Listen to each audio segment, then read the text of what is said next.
வணக்கம். நம்மள சுத்தி எப்பவுமே ஒரு மாதிரி சத்தம், ஒரு இரைச்சல், நியூஸ், சோஷியல் மீடியா, அடுத்தவங்க சொல்ற கருத்துன்னு நம்ம கவனம் எங்கெங்கோ போகுது இல்லையா? இந்த மொத்த இரைச்சல்ல நம்ம மன அமைதியையும் ஒரு தெளிவையும் எப்படி கண்டுபிடிக்கிறது? இது ஸ்ரீமத் சுவாமி சித்பவானந்தரோட டெய்லி டிவைன் டைஜஸ்ட் புத்தகத்திலிருந்து ஒரு அருமையான வழிகாட்டுதல் இருக்கு. அத பத்தி தான் இன்னைக்கு நாம பார்க்க போறோம். முதல்ல உங்களுக்கு நீங்களே ஒரு கேள்வி கேட்டுக்கோங்க. உங்க எண்ணங்களை ஓட்டிட்டு போறது யாரு? ஒரு நிமிஷம் யோசிங்க.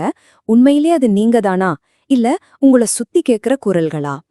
இந்த கேள்விதான் நாம இன்னைக்கு பேச போற விஷயத்தோட மையப்புள்ளி. ஸ்ரீமத் சுவாமி சித்பவானந்தல்ல நம்ம மனசோட ஒரு பொதுவான தன்மைய சொல்றாரு. அது என்னன்னா, அது ரொம்ப சுலபமா அலைப்பாயும். நம்மளும் மத்தவங்க போற வழியிலேயே பெருசா யோசிக்காம ஒரு மந்த மாதிரி போயிட்டு இருக்கோமா? இந்த படத்துல இருக்கிற மாதிரி கூட்டத்தோட கூட்டமா போறதுதான் நம்ம வழக்கமான ஒரு கேள்வியை நமக்குள்ளேயே எழுப்புறாரு. இதுக்கு அவர் ஒரு ரொம்ப எளிமையான ஆனா ரொம்ப ஆழமான ஒரு உதாரணம் சொல்றாரு. மாடுகள் எங்க ஓட்டிட்டு போறாங்களோ அங்கேதான் போகும். யோசிச்சு பாருங்க. சோஷியல் மீடியால ட்ரெண்ட் ஆகுற விஷயங்கள், நம்மள வாங்க வைக்கிற விளம்பரங்கள், மத்தவங்க சொல்ற கருத்துகள், இது எல்லாமே நம்மள இப்படித்தான் ஒரு பக்கம் ஓட்டிட்டு போகுதா? இந்த உதாரணத்துல வர்ற அந்த மாடு ஒருவேளை நாம தானா? இங்கதான் சுவாமிஜி ஒரு திகைக்க வைக்கிற ஒரு ஒப்பீட சொல்றாரு. ஒரு வெளியிலிருந்து வர கருத்துக்களால ஒருத்தரோட புத்தி இப்படி மாறி மாறி அலைக்கழிக்கப்பட்டுச்சுன்னா, அவருக்கும் சுயமா சிந்திக்காத ஒரு மிருகத்துக்கும் பெருசா எந்த வித்தியாசமும் இல்லைன்னு சொல்றாரு. இது நம்ம சிந்தனை சுதந்திரத்தை இழக்கிறதோட அபாயத்தை தெளிவா காட்டுது. சுவாமிஜி சொல்ற இந்த அறிவுசார் புயல்கள் அப்படின்னா என்ன? அது வேற ஒண்ணுமே இல்ல. இன்னைக்கு நம்மள சூழ்ந்திருக்கிற கணக்கு வழக்கற்ற செய்திகள், சோஷியல் மீடியா போஸ்டுகள், விளம்பரங்கள், இதுதான் அந்த புயல்கள். சொல்லப்போனா நாம ஒவ்வொரு நாளும் இந்த புயலோட மையத்துல தான் வாழ்ந்துட்டு இருக்கோம்.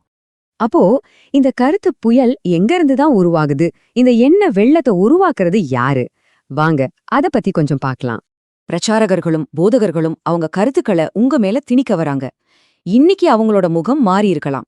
ஒரு பொருளை விற்க முயற்சி செய்யற மார்க்கெட்டிங் ஆட்கள், தங்களோட கொள்கைகளை ஏத்துக்க வைக்கிற அரசியல்வாதிகள், இல்லனா சோஷியல் மீடியா இன்ஃப்ளூயன்சர்கள், இப்படி ஒவ்வொருத்தரும் நம்ம கவனத்துக்காக போட்டி போடுறாங்க. இந்த தகவல் புயலை எப்படி சமாளிக்கிறது? இதுக்கு அவர் சொல்ற வழிமுறை ரொம்பவே ஆச்சரியமா இருக்கு. அதை எதிர்த்து சண்டை போடவோ இல்ல அதிலிருந்து தப்பிச்சு ஓடவோ அவர் சொல்லல. அதுக்கு பதிலா ரொம்ப பண்பான நிதானமான ஒரு அணுகுமுறையை பத்தி பேசுறாரு. இந்த பிரச்சனைக்கு அவர் ஒரு 3 ஸ்டெப்ல ஒரு தீர்வு சொல்றாரு. ரொம்ப சிம்பிள். முதல்ல ரிசீவ் பண்ணுங்க.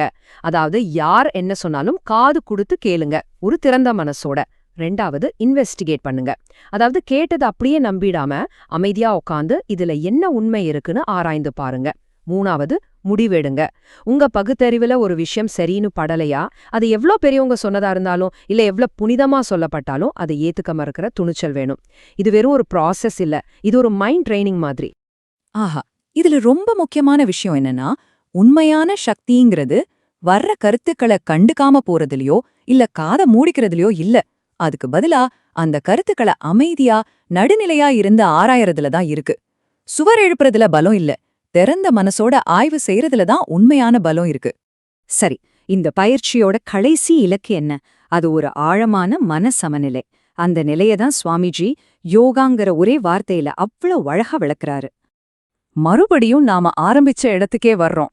மனிதனோட புத்தி முரண்பட்ட கருத்துக்களால அலைக்கழிக்கப்படுது.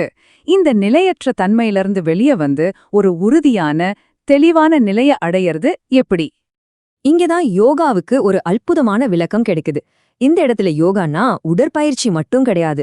அது முரண்பட்ட கருத்துக்களுக்கு நடுவுல சமநிலையோடு இருக்கிற ஒரு மனோநிலை. அதாவது புயலுக்கு நடுவுல அசையாம இருக்கிற ஒரு தெளிவான மனநிலை. இத நாம அறிவுசார் இறையாண்மைன்னு சொல்லலாம். அப்படின்னு என்ன? சுத்தி வர்ற கருத்து புயலோட அமைதியான மையமா நீங்க இருக்கிறது. வெளியில இருந்து வர்ற சக்திகள் உங்க எண்ணங்களை தீர்மானிக்க விடாம உங்க சிந்தனைகளுக்கு நீங்களே முழுமையான தலைவனா இருக்கிறது. இந்த முழு விளக்கத்தோட இறுதியில உங்களுக்கான ஒரு கேள்வி நிக்குது. இவ்வளவு சத்தமும் இவ்வளவோ கருத்துக்களும் இருக்கிற இந்த உலகத்துல உங்க மனசோட சமநிலைய, உங்க யோக நிலைய நீங்க எப்படி கண்டுபிடிக்க போறீங்க? யோசிச்சு பாருங்க.